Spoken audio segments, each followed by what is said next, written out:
Alors, bonsoir à tous, merci d'être venus. Comme vous le savez, nous menons cette année une enquête sur la République. Voici donc la phase 3, la troisième pierre de l'édifice. Nous avons commencé en octobre avec Gérard Leclerc, vous vous en souvenez, qui nous a parlé entre autres des Lumières, de Rousseau, etc. L'an passé, nous étions avec Antoine de Crémier, qui nous a parlé de la crise. Face à la crise, la République défend-elle les intérêts de la France? Aujourd'hui, nous avons le plaisir de recevoir Laurent Wetzel. Alors, Laurent Wetzel, pour ceux qui ne le connaîtraient pas, est un agrégé d'histoire. Il a été élève de l'École normale supérieure. Il a été inspecteur pédagogique régional. Il a eu une carrière aussi publique dans la politique. Il a été maire de Sartrouville, une ville des Yvelines, dans la région parisienne. Il est célèbre pour avoir débaptisé certaines rues et pour avoir remplacé les noms de certaines personnes par d'autres nettement plus sympathiques. S'est trouvé avec des rues Ho Chi Minh ou des rues Marx ou des rues Lénine qui sont devenues des rues de Lattre, etc. Une rue Nelson Mandela qui est devenue Félix Éboué, ce qui est beaucoup plus conforme à notre histoire, etc. Laurent Wetzel a écrit, entre autres choses, il a parlé à Radio Courtoisie, il a fait un tas de choses. Il a écrit cet ouvrage que je vous recommande, qu'après son intervention, vous pourrez vous procurer et il se fera un plaisir de vous le dédicacer. Et bien sûr, il restera avec nous. Il est notre invité, puisque vous savez qu'après chaque café, nous avons un après-café où, comme le disait Léon Daudet, nous ne refusons aucun des plaisirs de l'existence. La tâche qui est la nôtre est suffisamment ardue pour ne rien refuser des plaisirs que la vie offre. Donc, après le café, on reste. Qui veut rester, reste. Et avec l'intervenant, on discute. On est à la fois des moments de sérieux, on approfondit le sujet, et des moments de saine détente, de franche détente qui ne se refusent pas. Voilà. Donc, je suis très bref cette année par rapport aux années précédentes. Je vous rappelle juste que les dates sont toutes fixées, vous les avez sur la faute à Rousseau, donc je vous convoque, je vous invite déjà pour notre prochain café le samedi 12 janvier. Ensuite, ça sera le 9 février, le 9 mars, le 6 avril. Et puis, bien sûr, vous savez qu'en janvier, nous aurons également, peut-être que Jean vous en dira deux mots, bien sûr, le 21 janvier, la messe au Sacré-Cœur du Prado, comme d'habitude. Ça sera un lundi cette année, et suivi d'un dîner, débat, conférence, comme d'habitude. Mais vous avez tout cela dans la photo. Voilà, je m'arrête, Jean, je crois que j'ai été court, et je laisse la parole avec un très grand plaisir à Laurent Wetzel, que je remercie sincèrement d'être venu. Il est très occupé, et il nous fait l'amabilité de venir passer une soirée avec nous. Nous l'en remercions.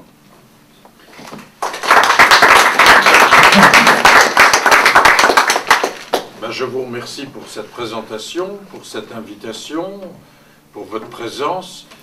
Vous qui êtes venus, comme on dit, si nombreux, et vous êtes venus, nombreuses et nombreux, ce soir pour discuter avec moi. J'essaierai de ne pas être trop long dans l'exposé introductif, pour que nous puissions ensuite débattre de l'enseignement de l'histoire et de la géographie dans notre pays.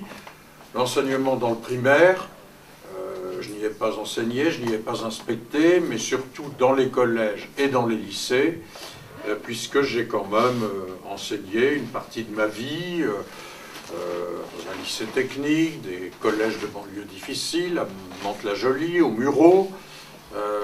J'ai également enseigné au lycée Louis-le-Grand, au lycée Marcel Roby de Saint-Germain-en-Laye, à Sud-de-Côte Paris, à Sciences Po, en préparation à l'ENA. Et puis j'ai été inspecteur pédagogique régional. L'opinion publique ne sait pas en général ce que sont les inspecteurs pédagogiques régionaux. Les professeurs le savent très bien, parce que ce sont eux qui viennent les inspecter, assez souvent, plus souvent qu'on le croit. Et j'ai donc dû inspecter 1 millier de professeurs dans les rectorats d'Amiens, Reims, Rouen, Créteil et Versailles. Vous voyez, ça représente une grande variété de régions, de départements, d'établissements. Et je me retrouve, un peu par le hasard, à Aix-Marseille, mais c'est assez intéressant de me retrouver pour moi à Aix-Marseille, parce qu'il y a quelques mois, vous avez changé de recteur. Mais décidément, vous avez ici des recteurs de la nomenclatura. Vous avez eu pendant 8 ans Jean-Paul de Godemar. Bon, je n'en parlerai pas trop, sauf si vous me faites revenir sur lui. Mais Jean-Paul de Godemar, il a dû prendre sa retraite il y a quelques mois parce qu'il avait atteint 65 ans. Ah, il a dit, je ne suis pas content de prendre ma retraite. Il avait servi tous les régimes, il avait accepté toutes les réformes, rien ne l'avait choqué. Eh bien, ne vous inquiétez pas pour lui, il s'est retrouvé le 30 mai 2012 conseiller éducation auprès de Jean-Marc Ayrault à Matignon. Donc il a retrouvé un beau bureau, une voiture, un chauffeur de fonction et tout ce qu'il lui faut sans doute comme secrétaire et autres. Alors il a été remplacé par un autre de la nomenclatura qui vient terminer sa carrière. Lui il est né en 48, ça lui fait 64 ans, il aura bientôt 65. Il s'appelle Bernard Dubreuil. Comme beaucoup de ces gens de la nomenclatura de l'éducation nationale, il commence plutôt bien, il travaille, lui c'est un scientifique. Il a fait son doctorat d'État en sciences physiques à l'université d'Orléans, votre recteur actuel. Et puis, il a longtemps enseigné à Orléans. Bon, c'est à 48 ans qu'il quitte l'université, la recherche, et il devient recteur. Recteur de Bayrou, d'Allec, de Jacques-Lang, de Ferry, de Fillon, de Robien, de Darcos, de Châtel, à Grenoble, Lyon, Nantes et Lille. Puis en mars 2010, là, il devient directeur adjoint du cabinet de Luc Châtel, le 25 mars 2010, votre actuel recteur Bernard Dubreuil. Si bien qu'il a approuvé, couvert tout ce qui s'est passé pour l'enseignement de l'histoire-géographie, et il s'est passé beaucoup de choses désagréables. Depuis 2 ans, vous pouvez vous retourner vers lui. Il est d'ailleurs mentionné en bonne place dans mon livre. Je ne savais pas pourtant que je viendrais chez vous. Alors, il est devenu directeur adjoint du cabinet du Châtel, et puis lorsque son directeur de cabinet, Philippe Gustin, a été nommé ambassadeur en Roumanie, quelques semaines avant la chute de Sarkozy, il s'appelle Philippe Gustin, donc un certifié d'histoire géo, qui a été sous-préfet, enfin, vous voyez, c'est un homme, il a un peu tout fait, il est devenu ambassadeur en Roumanie. Il a été remplacé par Bernard Dubreuil, qui a été quelques semaines directeur du cabinet de Châtel et qui a dit « Oh bah Sarkozy va sans doute perdre, allez, je suis quand même le mieux placé pour me faire nommer recteur d'Aix-Marseille ». Il est arrivé le 28 mars 2012, il l'est toujours. Souhaitons pour lui qu'il le reste jusqu'à la date de sa retraite dans quelques mois. Mais lui, alors, il est très responsable de tout ce que je vais dénoncer ce soir, car directeur adjoint du cabinet d'un ministre, c'est un poste extrêmement important.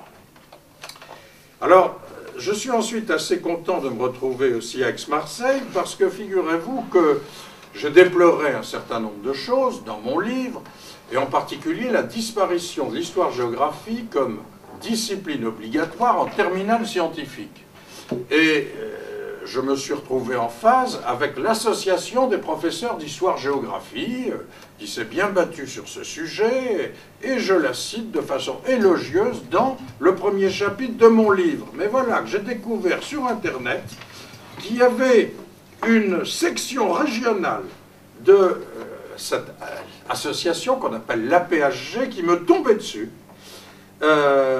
et c'est l'association d'Aix-Marseille. C'est la seule de toute la France, métropole et d'outre-mer, c'est celle d'Aix-Marseille. Mais alors, elle n'y va pas de main morte, elle prend position contre le dossier de Jean Sévilla dans le Figaro Magazine du 24 août. Jean Sévilla a la gentillesse de parler aimablement de mon livre, de m'accorder une interview. Et alors, il renvoie, la régionale d'Aix-Marseille renvoie à un collectif qui est dirigé par une dame qui s'appelle Laurence Decoq, agrégée à Nanterre, qui se déchaîne contre Jean Sévilla et contre moi en particulier. Elle a écrit un article dans l'Humanité, la fac brune, l'histoire de l'école. Vous voyez, j'ai découvert ça une fois dans un train, l'Humanité, 2, 3 et 4 novembre 2012. Et cette Laurence Decoq, sur l'aggiornamento, elle a fait une note de lecture de mon livre. Oh, elle l'a lu de près, il y a 5 pages. Mais avec une mauvaise foi incroyable. Et il faut bien le dire, excusez-moi, je recherche ma note, elle dépasse les bornes. Elle dépasse les bornes, elle va quasiment jusqu'à l'injure publique. Lorsque j'avais dénoncé le Marcel Paul, précisément, le fameux Marcel Paul, dont j'ai remplacé le nom de la rue Marcel Paul quand je suis devenu maire de Sartrouville par le nom d'Honoré d'Estienne d'Orve, bon, eh bien, les communistes m'avaient traité de pro-hitlérien. Ah, là, je ne les avais pas ratés, j'aurais fait un beau procès pour injure publique devant la 17e chambre correctionnelle de Paris, que j'avais gagné, n'avait pas interjeté appel. Eh bien, dans sa lettre sur mon livre, s'appelle « Le diagnostic du docteur Wetzel », elle écrit « Monsieur Wetzel se livre à une opération d'excavation des cadavres.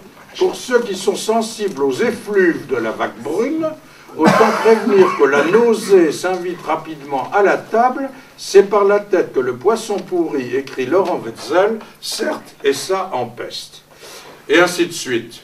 On est à la limite avec la vague brune de ce qui mériterait ensuite une poursuite. Eh bien, malheureusement, la section régionale de l'association des professeurs d'histoire-géographie d'Aix-Marseille appelle à lire cette noce de lecture de Laurence de Cock, si bien que, je le dis, là, ça va être, je pense, sur votre blog, je n'ai rien à craindre, mais eux, s'ils persistent, je ne les raterai pas, comme disait l'autre. Voilà pour vous. Alors maintenant, je voudrais vous dire qu'est-ce qui m'a déterminé à écrire ce livre, que j'ai pu écrire parce que j'ai pris ma retraite il y a 1 an et demi et que j'ai donc été délié de mon devoir de réserve. Je ne sais pas trop ce que c'est le devoir de réserve, mais il faut se méfier, parce que même un inspecteur pédagogique régional peut être sanctionné, et durement sanctionné. Et comme on ne sait pas trop ce que c'est que le devoir de réserve, il suffit qu'on ait envie de vous punir et on peut éventuellement vous mettre à la retraite d'office et même vous priver de votre rémunération. Donc je n'ai pu prendre ma parole que lorsque j'ai pris ma retraite, mais à ce moment-là, il y a eu des événements importants. Il y a eu la suppression de l'histoire-géographie comme discipline obligatoire en terminale scientifique. L'histoire-géographie avait été introduite comme discipline obligatoire en terminale par Victor Duruy en 1863. Mais c'était à l'époque, il y avait que la terminale littéraire, la classe de philosophie. En 1890, lorsqu'a été créée la terminale scientifique,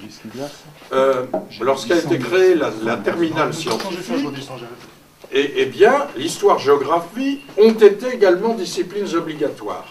Ben là, je ne sais pas ce qui a pris à Nicolas Sarkozy, à François Fillon et à Luc Châtel, lui-même Luc Châtel étant maintenant du côté de Jean-François Copé, vous voyez, je ne choisis pas, poussé par M. Descoings. M. Descoings, lui, c'était, paraît-il, un homme de gauche partisan de la réduction des inégalités sociales. Je raconte qu'il avait poussé sa rémunération annuelle à 400 000 € sur Sciences Po.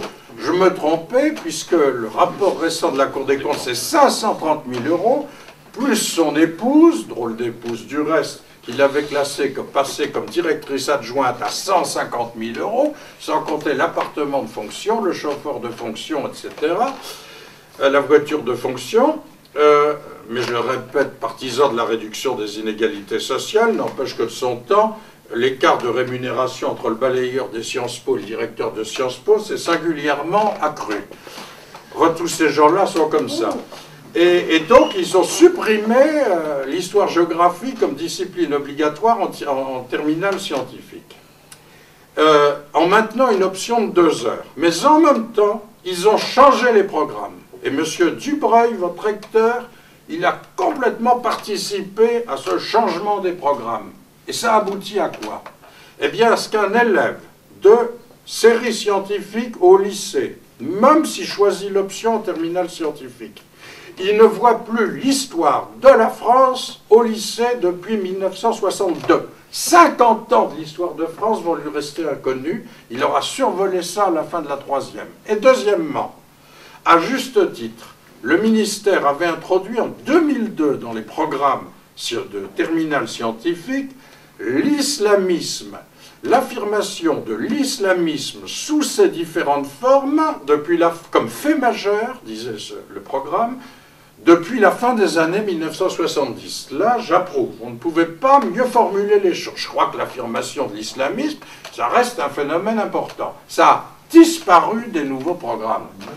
Alors je sais bien, le gouvernement actuel nous dit on va rétablir l'histoire-géographie en terminale scientifique. Bon, d'abord, il nous avait dit 2013, c'est repoussé à 2014. Les élèves des séries scientifiques, ils auraient, d'après ce que dit M. Payon, tout de même moins d'histoire-géographie qu'ils en avaient auparavant. Ça passerait de 5 heures par semaine, entre la première et la terminale, à 4h30 par semaine.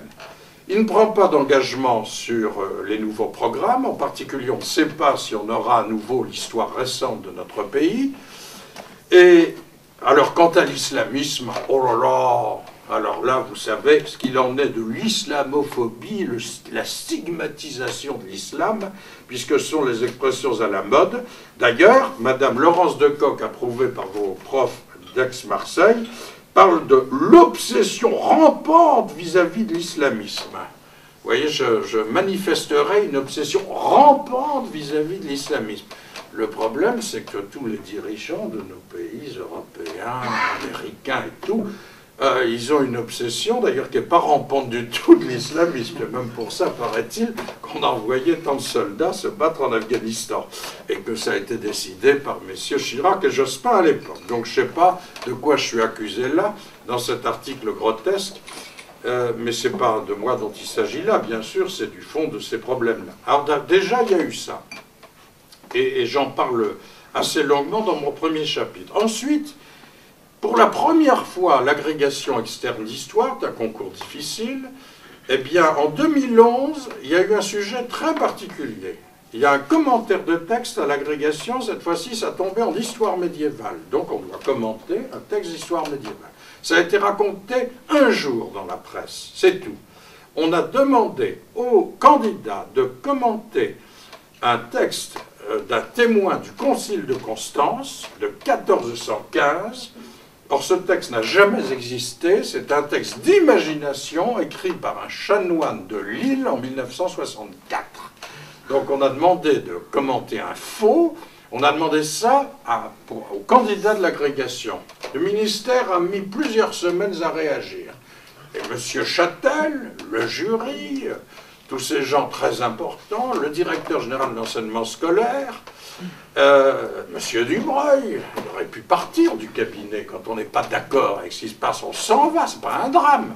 Il serait redevenu peut-être recteur ou bien professeur d'université. Pas dramatique d'être professeur d'université. Mais ils ont tous accepté que cette épreuve soit validée au motif que les candidats avaient tous eu à commenter le même texte. Il y avait donc égalité de traitement. Vous verrez le document du ministère est dans mon livre. Alors, il y a eu aussi, alors là encore, ça a fait une fois, ça a été un jour dans la presse que je vous raconte. Mais il y a quelque chose qui est un inédit total dans mon livre, c'est le rapport de concours, d'un concours en 2012, toujours sur un concours 2011 pour le recrutement des professeurs d'histoire-géographie français des lycées professionnels. Car il y a de l'histoire-géographie dans les lycées professionnels en seconde, première, terminale, et il y a 25% des lycéens qui sont en lycée professionnel. Ce que vous ignorez pas, les autres sont dans les lycées généraux et technologiques. Il y a donc un concours de recrutement pour ces professeurs qui est présidé par une inspectrice générale qui s'appelle Madame Guylaine Desbuissons, une ancienne IPR. Pas pourquoi ils ont choisi celle-là plutôt qu'un autre IPR. Je ne crois pas qu'ils aient choisi la meilleure. D'ailleurs, sur les ondes, quand je m'exprime et dans les journaux, je demande publiquement aujourd'hui sa démission. Car après un concours, vous le savez, dans notre pays, je ne sais pas si c'est comme ça en médecine, mais je le pense aussi, il y a un rapport de concours. Les membres du jury disent, ben voilà, ce que nous pensons de ce concours, et en histoire, il y a un corrigé des épreuves. Et le corrigé, bien sûr, le président du jury doit le rédiger avec beaucoup de scrupules. Alors là, c'est elle qui avait choisi le texte à commenter, encore un commentaire de texte, elle a choisi un message du maréchal Pétain du 11 octobre 1940. Et elle écrit, ce discours a été écrit par Charles Maurras, connu pour son anti-républicanisme, mais n'on n'exigeait pas des candidats qu'ils le sachent, et elle met une note en bas de page.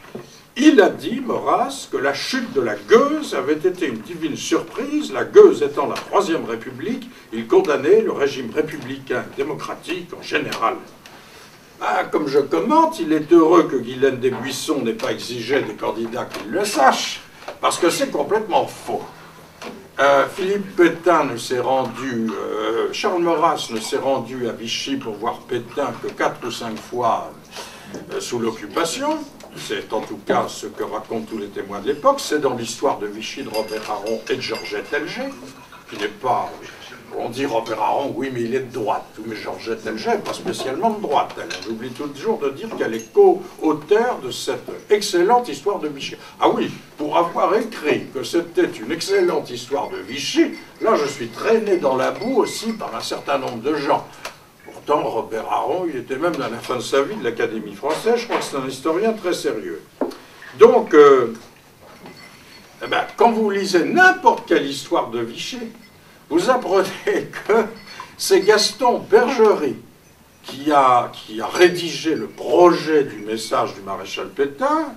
Et Gaston Bergerie, il était ancien directeur du cabinet d'Édouard Herriot au Quai d'Orsay en 1924-1925, lorsqu'Édouard Herriot était en même temps président du Conseil, avec une majorité de cartel des gauches.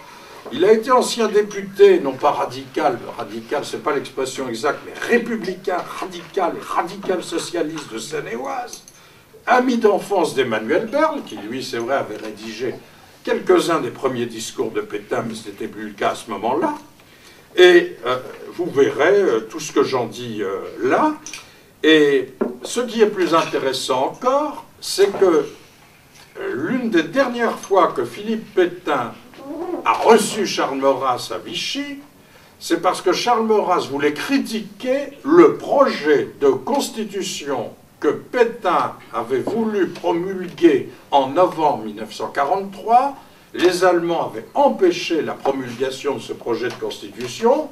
Ce projet de constitution, il figure dans les constitutions de la France depuis 1789. Vous voyez, vous trouvez ça dans n'importe quelle librairie. Moi, je suis allé l'acheter chez Dalloz pour être sûr de le trouver. C'est présenté par le doyen Godchaux, il n'y a pas plus connu. Eh bien, effectivement, il n'était pas du tout content, Charles Maurras, parce que dans ce projet de constitution, le chef de l'État s'appelle le président de la République, et Pétain veut qu'il y ait un suffrage universel, et un suffrage universel étendu aux femmes. Et Maurras n'est pas content. Donc c'est tout le contraire de ce qu'écrit Madame Desbuissons. Faudrait qu'elle soit sanctionnée. Seulement, dans ce système, on sanctionne les élèves. C'est vrai, il y a des conseils de discipline, il y en a plus qu'on le pense. J'en ai vécu comme prof, comme élu, parce que comme maire, comme conseiller général, on est appelé dans les conseils de discipline. Il y en a plus qu'on pense et on est parfois assez sévère. Plus qu'on le croit aussi. On sanctionne les professeurs, on sanctionne les chefs d'établissement, on sanctionne les inspecteurs comme moi. Mais il y a 3 catégories d'insanctionnables, si je peux risquer cet horrible néologisme, d'intouchables. Ce sont les inspecteurs généraux, les recteurs et directeurs d'administration. Eux, alors, vraiment, enfin, sauf, je pense, je l'espère, pour des fautes qui mériteraient le pénal, on les sanctionnerait. Mais des erreurs aussi énormes, on ne les sanctionne pas. Mais elle continue, Madame Desbuissons, sur ce rapport de concours que vous trouverez sur Internet, qui est publié dans la revue de l'Association des profs d'histoire géo. Elle continue avec des erreurs incroyables. Elle écrit très exactement « La collaboration avec l'Allemagne est aussi idéologique, marquée par l'antisémitisme que Vichy fait sien dès le 3 octobre, avec la loi portant statut des Juifs, là elle ne se trompe pas. Et la création d'un commissariat aux questions juives qui échoua à Xavier Vallat, et ce avant même que la collaboration ne soit scellée par la poignée de main de Montoire. » Donc c'est très précis. Il est question du 3 octobre, le message de Pétain du 11 octobre, et la poignée de Montoire est du 24 octobre. Donc elle place la création du commissariat aux questions juives qui échoua à Vallat entre le 3 et le 24 octobre. Ah ben non, elle se trompe complètement. C'est une loi du 29 mars 1941 qui a créé le commissariat aux affaires juives. Et puis, elle oublie, alors elle introduit donc une mesure, un décret, une loi qui n'existait pas, mais elle en oublie 2 entre le 3 et le 24 octobre. Je peux vous dire que les Juifs n'ont pas oublié ces deux-là. La loi du 4 octobre 1940 sur les ressortissants étrangers de race juive qui pourront être internés dans des camps spéciaux, voire assignés une résidence forcée par le préfet du département de leur résidence, et la loi du 7 octobre qui abroge le fameux décret Crélieu de 1870 qui accordait aux Juifs d'Algérie les droits civiques. Donc, c'est une ignorance crasse, crasse. Et c'est un corrigé officiel, il vient du ministère, et il n'est pas sanctionné, elle continue à sévir. Et elle va inspecter éventuellement des professeurs en classe préparatoire. Non mais enfin, où va-t-on après des erreurs pareilles? Et puis ça continue, enfin, tout est de cet ordre. Alors ça, vraiment, ça m'a indigné, je peux vous le dire, c'est un inédit dans mon document. Alors les journalistes s'intéressent beaucoup à mon livre, mais ils ne le reprennent pas, et beaucoup de gens me disent « tu pinailles ». Tu pinailles. Alors, c'est vrai qu'on peut placer l'appel du général de Gaulle le 15 juin 1942, c'est vrai qu'on peut placer la prise de la Bastille le 25 septembre 91, c'est vrai. Je pinaille. Si vous voulez, ce qu'il y a, c'est qu'on ne peut pas faire d'histoire et de géographie sérieusement sans avoir ce qu'on appelle aujourd'hui des repères sérieux. Alors, je sais bien, Madame Morano, et je le cite dans ce livre, était ministre 5 ans, elle a bac plus 4 ou plus 5, Madame Morano, elle a écrit très sérieusement, l'édit de Nantes a été signé à Versailles et il a créé la guerre entre les catholiques et les protestants. Bon. Madame Duflot, elle est en activité. Et elle distribue les légions d'honneur, vous le savez, le 14 juillet, de façon un peu particulière. Ben, Madame Duflot, elle a déclaré très sérieusement, c'est pas un lapsus, ça, elle a déclaré « Nous ne sommes pas menacés par les radiations de Fukushima, les vents ne seront pas porteurs, car le Japon est dans l'hémisphère sud. » Elle a, paraît-il, l'ESSEC et un DEA de géographie. Bruno Le Maire, normalien, agrégé, narc, tout ce que vous voulez, qui se prend déjà pour un président de la République, vous le verrez, il ne sait pas combien, un hectare, il ne sait pas combien ça représente de mètres carrés. Il est quand même ministre de l'Agriculture, à cette époque-là, la plupart des agriculteurs savent ce que c'est. Enfin, tout est comme ça. Monsieur Sarkozy, lui, il dit « Oh, j'ai regardé la télévision, j'ai regardé sur Canal+, tel feuilleton, et j'ai vu qu'au XVIe siècle, déjà, et c'est comme ça encore aujourd'hui, tous décidaient entre les dirigeants de l'Angleterre, de la France, de l'Espagne, ça va, de l'Italie et de l'Allemagne. L'Italie et l'Allemagne, non. Non, ça n'existe pas au XVIe siècle. Et ainsi de suite.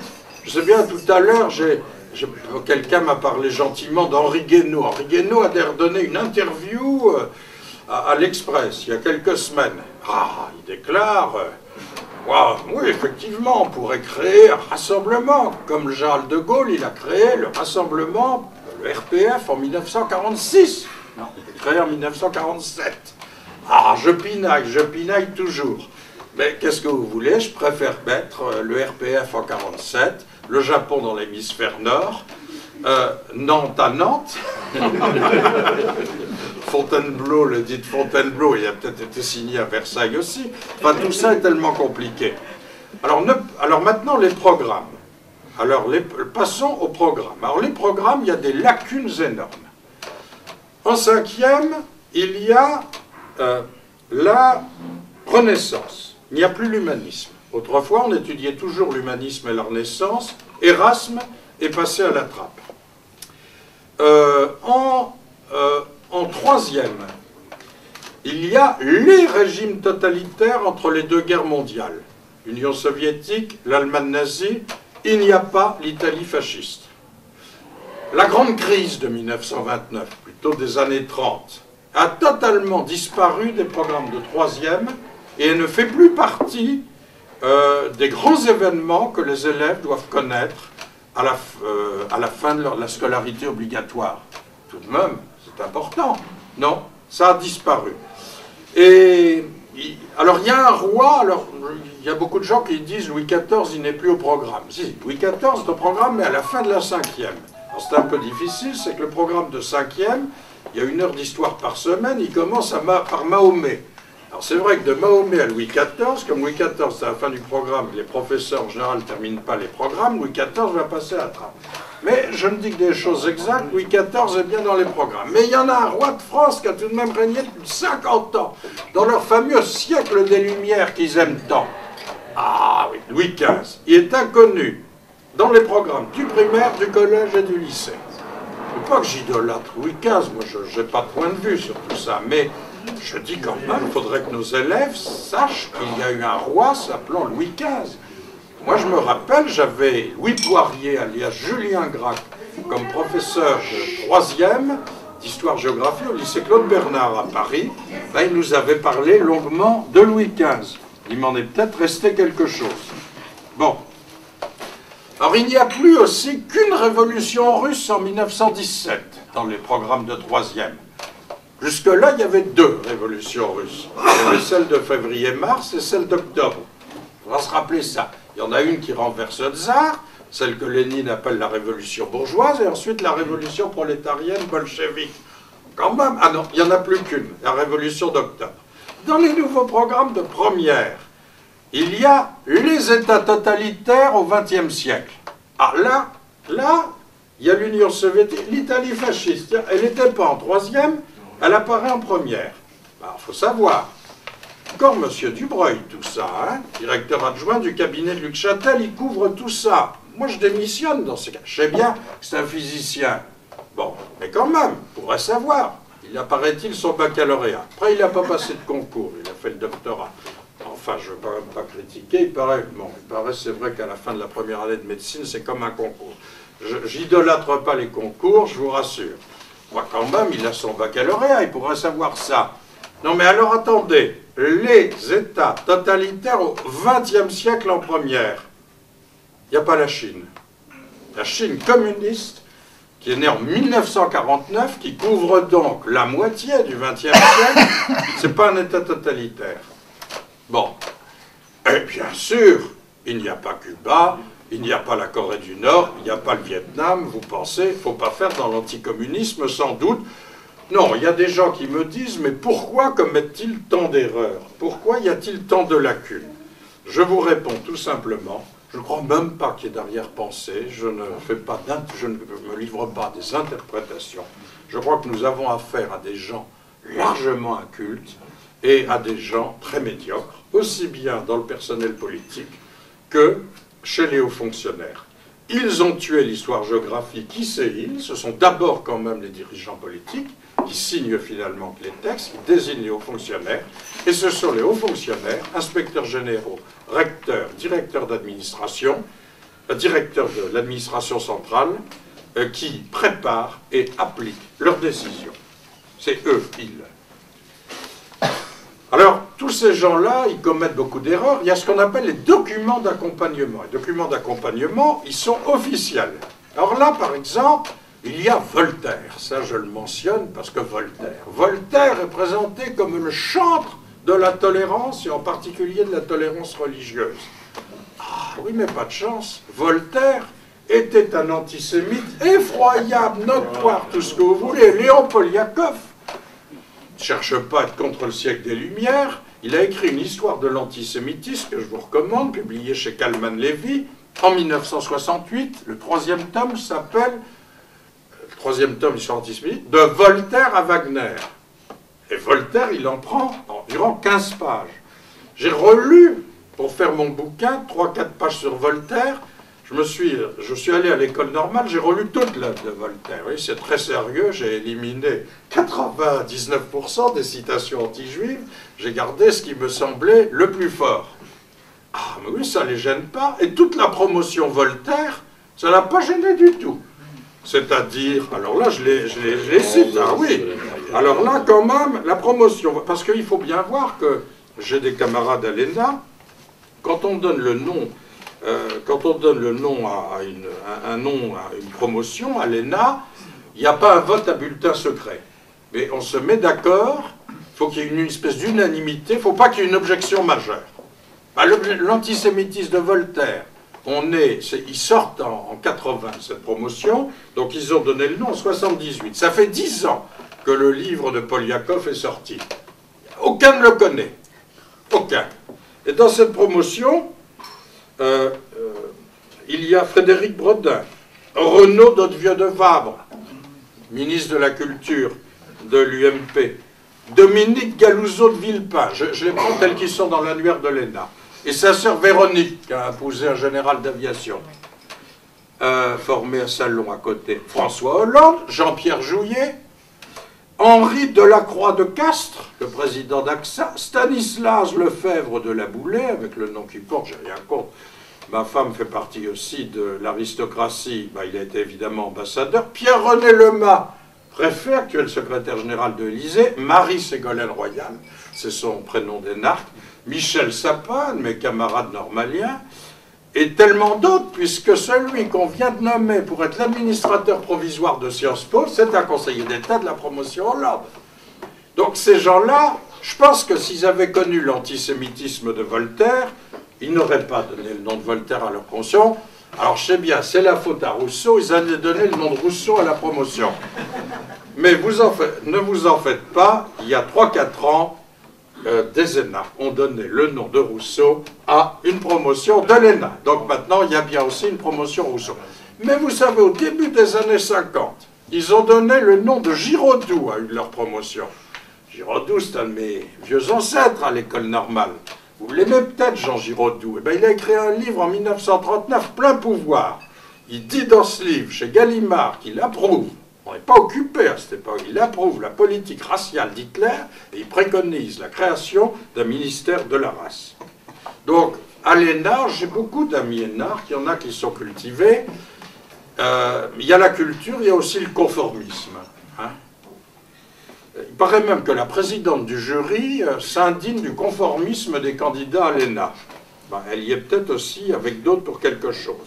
Vous verrez aussi, je raconte aussi comment Voltaire avait organisé la signature d'une lettre de cachet contre une voisine dont il voulait s'approprier le bien. Il est arrivé à la faire interner 6 semaines à la Salpêtrière, mais Louis XV, qui avait cédé d'abord aux instances de Voltaire, a fini par révoquer sa lettre de cachet. Vous voyez, il pouvait y avoir un monarque absolu de droit divin qui prenne une mauvaise décision et qui revienne dessus, même quand c'est Voltaire qui avait fait prendre la mauvaise décision, et la malheureuse, qui s'appelait, comment elle s'appelait? Enfin, vous verrez le nom, elle a pu être libérée. Alors, vous voyez, alors d'ailleurs, il y a des censures. Voltaire écrivait très bien, il a écrit un ouvrage remarquable en plusieurs fois, qui s'appelle le Dictionnaire philosophique. Si vous allez dans les librairies aujourd'hui, vous trouverez le Dictionnaire philosophique, 110 articles. Bon.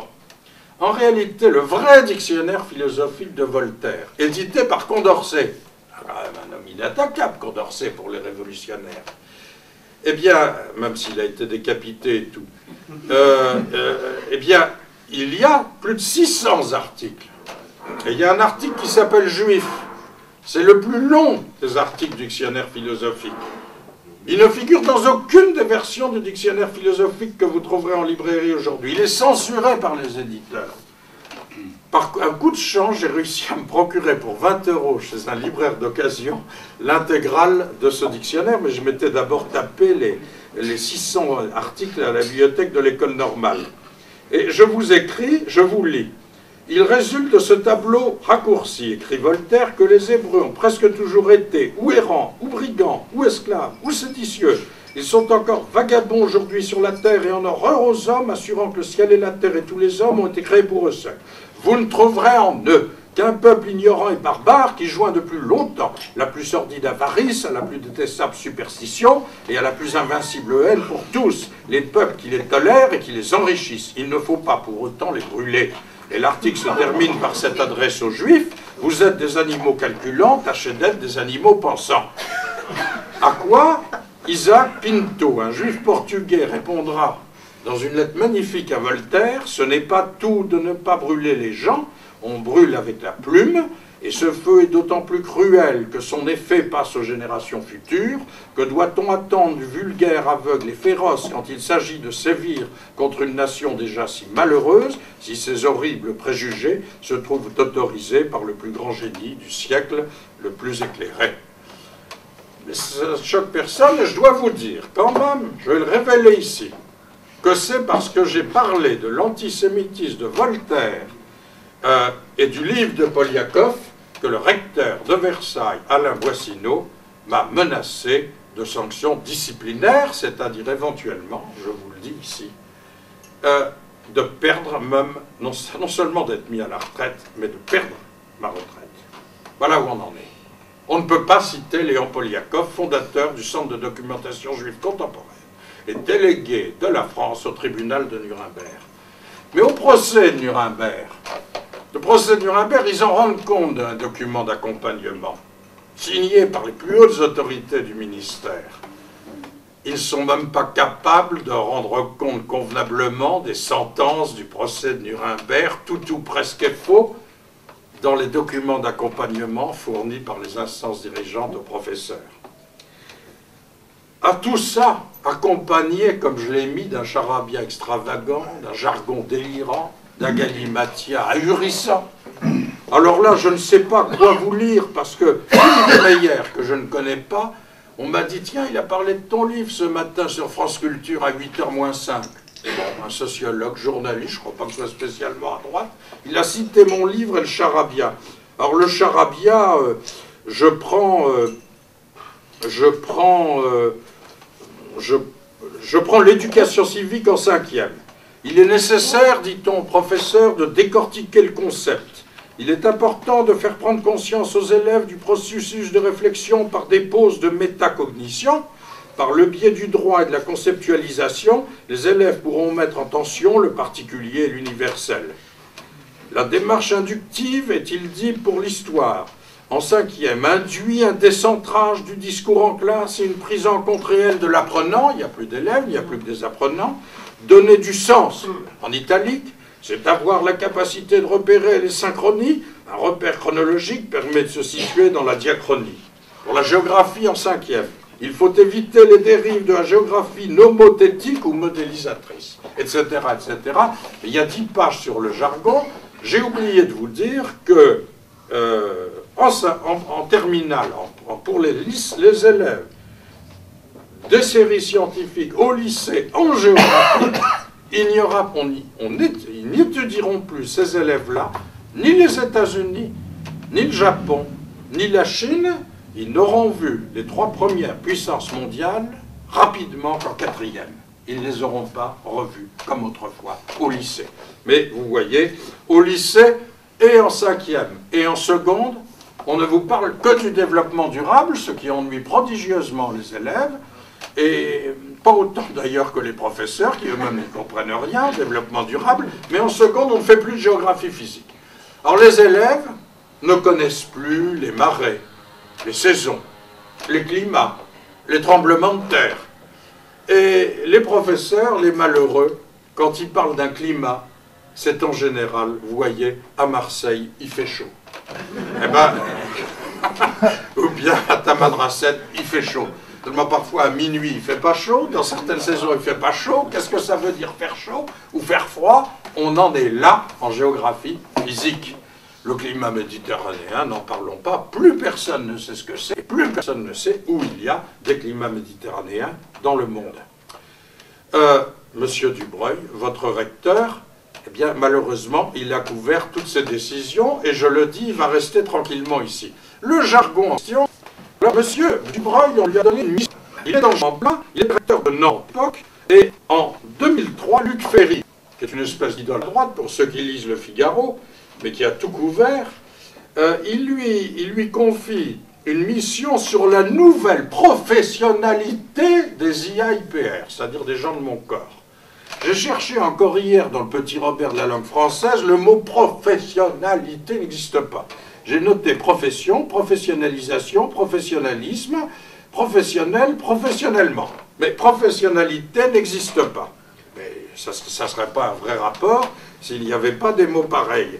D'ailleurs, quand même, M. Dubreuil, là-dedans, dit vraiment que les inspecteurs pédagogiques régionaux jouent un rôle essentiel parce qu'ils se livrent à l'inspection individuelle des professeurs. Et bien c'est lui qui, avec M. Châtel, a préparé la disparition de l'inspection des professeurs. Et le gouvernement Fillon, il était en sursis après la défaite de Sarkozy au second tour de l'élection présidentielle. Alors pendant 3 jours, ils ont réglé les affaires courantes.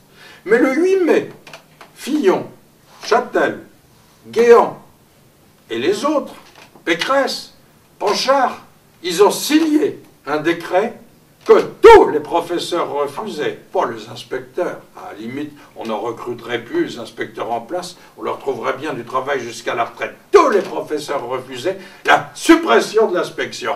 C'est le même M. Dubreuil, il n'était plus au cabinet, c'est vrai, mais il avait préparé le décret. Et on disait aux professeurs, vous ne serez plus inspecté par un inspecteur de votre spécialité.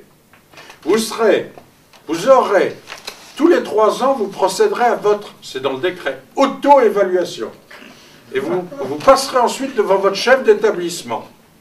Professeur proviseur, principal, bah, parfois, vous êtes professeur d'histoire géo, ça sera un ancien professeur d'allemand, de philosophie, de mathématiques, d'éducation physique, ou conseiller principal d'éducation. Vous aurez un entretien de 3/4 d'heure avec lui, et à partir de là, vous serez noté. Alors évidemment, les professeurs préfèrent les inspecteurs. Monsieur Dubreuil, ça ne le gênait pas du tout. Alors ce monsieur Dubreuil, il avait composé son groupe de travail de la façon suivante, et je note. Il avait pris Jean-Paul de Godemar, tiens, celui qui pendant 8 ans ensuite est devenu le recteur d'Aix-Marseille, qui était à l'époque directeur de l'enseignement scolaire. Pierre-Yves Duvois, directeur des personnels enseignants. Pierre-Yves Duvois, intéressant. Promotion Voltaire. Il est mal sorti de la promotion Voltaire. Du coup, il a été administrateur civil au ministère de l'Éducation nationale.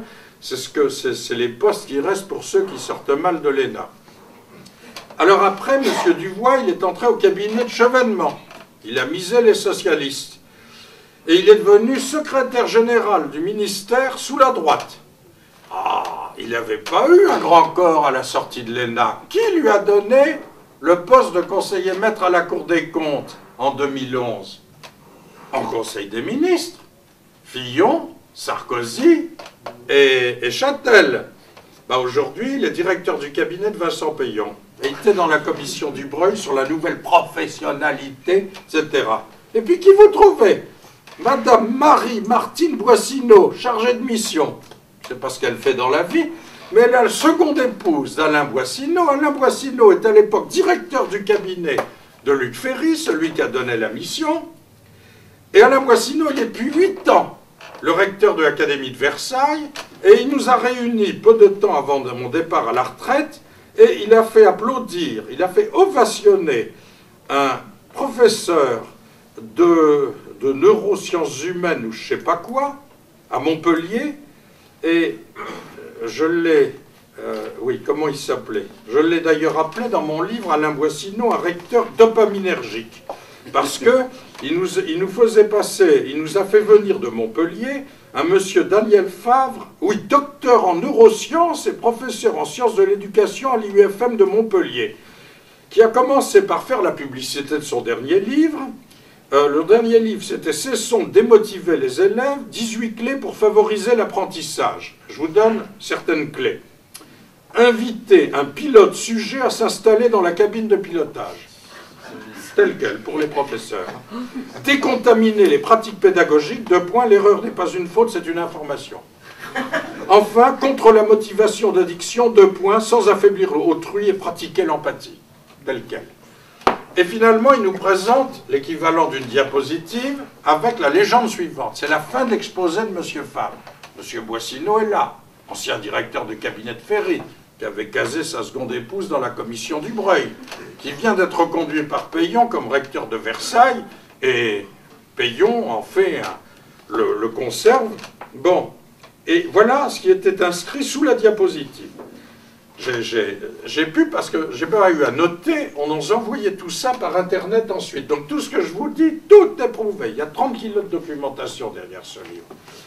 La grille d'analyse des postures épistémiques qui a servi pour analyser les productions langagières des jeunes en situation de frustration et comme substrat théorique pour un entraînement à la pensée non dogmatique avec comme visée l'éducation de l'agressivité en tant que pulsion biologique.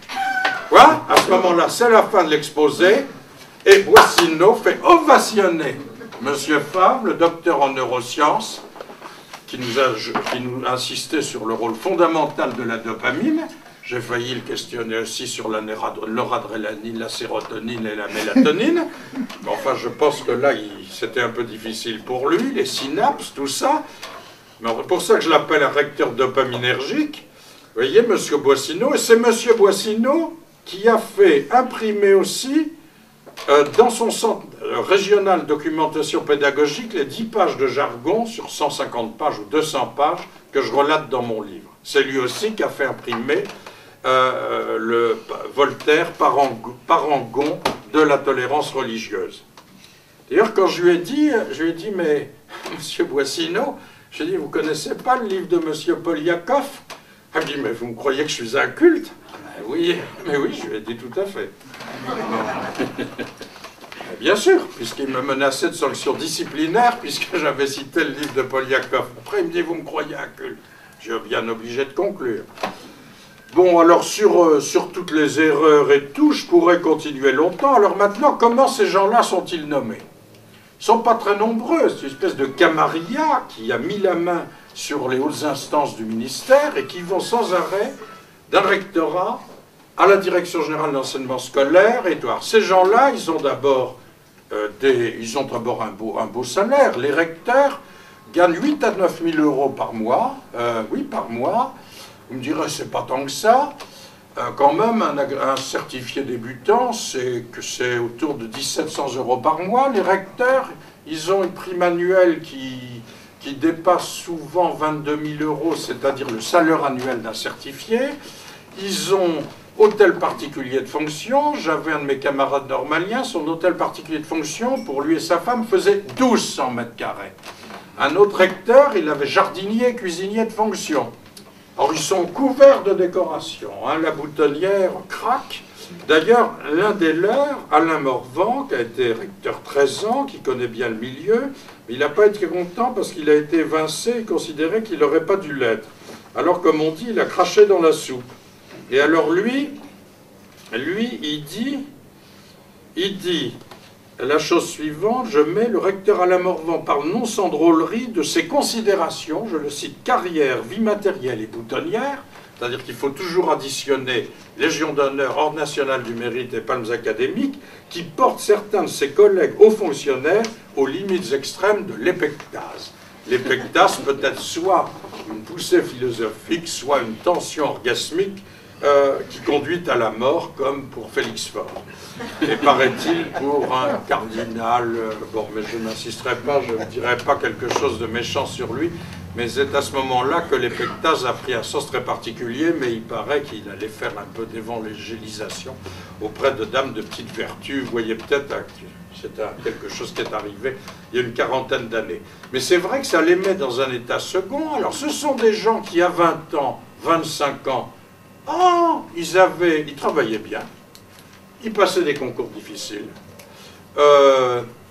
ils y croyaient un peu à l'enseignement. Ils avaient même certaines idées, certaines convictions, certains principes de droite, de gauche. Bon, certains, ils penchaient vers la franc-maçonnerie, souvent vers le Grand Orient, le plus connu de tous, c'est Christian Forestier. Je ne le mets qu'entre parenthèses dans mon livre, mais aussi ils reviennent toujours. Quand Vincent Peillon vient au pouvoir, il dit « On va préparer une nouvelle loi d'orientation sur l'avenir de l'école, elle passera au Parlement début 2013. » Qui prend-il pour animer ça? Il va rechercher le vieux Christian Forestier. Lui, il a fait tous les cabinets, il a fait tous les rectorats, le cabinet de Jacques Lang, le rectorat de Versailles, enfin tout, hop, on est à l'heure de le rechercher à 70 ans, il n'y a pas de retraite pour eux. Mais les ministres eux-mêmes, vous allez me dire, ils ont peut-être quand même des convictions. Vincent Peillon, il critique Luc Châtel. J'ai appris dans le Figaro, il y a 8 jours, Vincent Peillon a demandé à ce que Luc Châtel soit nommé commandeur des palmes académiques et la décoration a été remise par Patrick Gérard, ancien recteur de l'Académie de Paris, ancien giscardien, maire du DF de Vincennes, etc. Tout ça, c'est un petit monde, mais c'est extraordinaire. Quand même, Luc Châtel, bon, il était DRH chez L'Oréal, il était spécialiste dans l'évaluation des vendeurs de déodorants. Est-ce que ça mérite? Est-ce que ça mérite, parce qu'il a fait supprimer l'histoire-géographie en terminale scientifique, d'être nommé commandeur des palmes académiques? Alors je dis à la fin, tout de même, à une autre époque, par exemple, il y avait Victor Duruy. Alors là, Madame de Coq, tant admirée par les professeurs d'Aix-Marseille, elle dit « Ah ça, c'est abominable !» Alors c'est seulement à la Troisième République qui nous renvoie. Au milieu des débats rôdent les fantômes du temps d'instruction. Parmi eux, Victor Duruy, Wetzel, etc. On avait l'habitude d'une nostalgie fondée sur le temps de pupitre de l'école La Troisième République. Wetzel préfère remonter au Second Empire. Bah oui, moi ça ne me gêne pas, vous voyez. Alors je suis prêt à vous parler du guide républicain que François Fillon a fait éditer à 250 000 exemplaires en 2004, quand il était ministre de l'Éducation nationale et qui se trouve dans toutes les écoles, dans tous les collèges, lycées, tout ce que vous voulez. Je vous dirai toutes les erreurs qu'il y a dedans. Bon, déjà, la Déclaration des droits de l'homme et du citoyen, c'est le texte républicain par excellence, pas de chance. La Déclaration des droits de l'homme et du citoyen de 26 août 1789, elle a été votée, adoptée par une assemblée royaliste, puis elle a été approuvée et promulguée par Louis XVI, roi de France, devenu roi des Français. Il est question dans un discours de Jacques Chirac, président de la République, qui s'adresse à tous les parlementaires, à tous les ministres, des conquêtes de la République, en particulier l'abolition des privilèges du 4 août 1789. Moi, je croyais que la République avait été proclamée en septembre 1792. Chirac, il a quand même fait Sciences Po. Il est même sorti de l'ENA à la Cour des comptes. Il paraît qu'il avait une négresse, entre guillemets, qui était agrégée de lettres. Il en a fait ensuite la présidente de l'établissement public du château de Versailles. Vous voyez, sans doute pour la récompenser de parler comme ça. Puis dans ce guide, on revient toujours quand même à ce problème de l'émancipation des Juifs. Ah non, là, pas de chance. L'émancipation des Juifs, préparée par Louis XVI sous l'Ancien Régime, elle a été votée fin septembre 91 par une Assemblée nationale constituante royaliste, puisqu'elle a abouti à une monarchie constitutionnelle, et non pas à la République, cette Assemblée chargée de faire une constitution. Et elle a été ensuite promulguée par Louis XVI, il a été promulgué roi des Français. Dans le même temps, exactement à la même époque, il y a eu le premier décret d'émancipation des gens de couleur par Louis XVI. Et c'est Napoléon, sous l'Empire, un empereur, qui en 1808 a publié des décrets que les Juifs ont qualifiés de décrets infâmes vis-à-vis d'eux, qui les réduisaient à la situation d'autrefois. C'était des décrets renouvelables au bout de 10 ans, et Louis XVIII, en 1818, Louis XVIII, redevenu d'ailleurs roi de France, a refusé de les renouveler. Les Juifs doivent donc leur émancipation en France au roi et non à la République. Voilà, mais je pourrais vous en dire beaucoup plus sur leur guide républicain. J'en ai terminé. C'est du beau.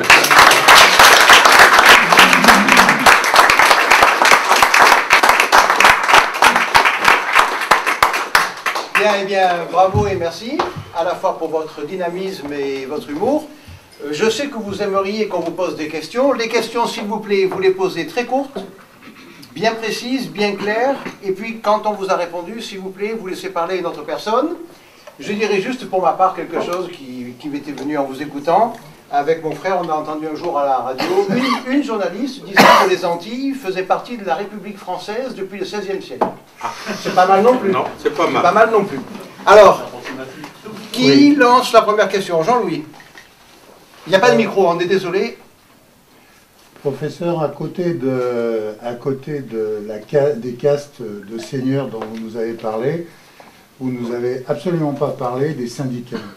Or, quand on est parent ou grands-parents, ce qu'on lit dans la presse, toutes les fois que, au niveau de l'éducation nationale, vous avez des sujets graves qui sont complètement en train de foirer, les gens qui pourrissent tout, et quand on regarde l'histoire depuis 25-30 ans, même depuis 1945, sont quand même, on a l'impression que ce sont les syndicats qui sont qui mène, ça a été dénoncé par Claude Allègre dans son bouquin sur toute vérité est bonne à dire, etc. Donc comment vous analysez le poids des syndicats? Parce que vous avez parlé de tout le reste, mais jamais des syndicats. Ah oui, parce que dans mon livre, j'en parle peu, parce que mon livre est très précis, je parle des dangers qui pèsent sur l'enseignement de l'histoire-géographie depuis 4-5 ans, parce que je ne pouvais pas tout traiter, et puis il y a vraiment beaucoup de symptômes graves qui sont apparus depuis 4-5 ans. Or, il se trouve que, pour ce que je dénonce, les syndicats n'ont pas forcément joué un mauvais rôle. Alors, pour la disparition de l'histoire-géographie comme discipline obligatoire en terminale scientifique, il n'y a que le SGEN-CFDT qui ait été favorable. Mais la FSU, le SNALC, tout ça, ont été des syndicats hostiles à cette décision. Et pour la disparition de l'inspection individuelle, tous les syndicats y ont été hostiles. Le drame, c'est que M. François Bayrou, eh bien, il a écrit un livre, La décennie des malappris, en 1990. Il se préparait à être ministre de l'Éducation nationale. Or, lui, il consacre 10 pages,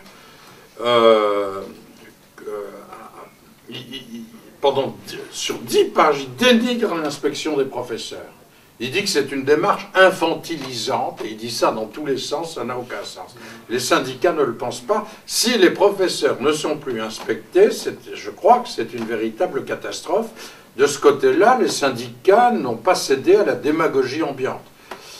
Et pourtant, ils auraient pu dire, bah oui, que les professeurs soient promus n'importe comment. Bon, vous me direz que ce n'est pas exactement le sujet. Mais puisque j'ai été incité à parler de Bayrou, il a commis dans ce livre une énorme erreur. Il est agrégé de lettres classiques. Il avait échoué au concours de l'école normale, issu de Saccagne. Il dit que c'est parce qu'il avait pas assez travaillé, il avait qu'à travailler davantage. Je crois que ça tient à d'autres choses. Je crois qu'il n'est pas très structuré. Et encore que l'échec à un concours ne signifie pas toujours grand-chose. Donc, M. Bayrou, il dit, ben voilà, je m'imagine professeur d'histoire, alors qu'il est plutôt classique, mais il s'imagine professeur d'histoire et je fais un cours sur l'Ancien Régime. Et dans les années 1780, je vais faire étudier aux élèves les rapports entre le roi, le gouvernement et le Parlement. C'est-à-dire qu'il s'imagine en Angleterre, ou il s'imagine dans la France d'aujourd'hui, il ne sait pas du tout qu'il y avait, je crois, 13 parlements sous l'Ancien Régime, que c'était essentiellement des cours de justice. Il croit que dans les années 1780, la fin de l'Ancien Régime en France, il y a déjà l'Assemblée nationale et le Sénat. Voilà. Voilà qui on a mis 4 ans ministre de l'Éducation nationale.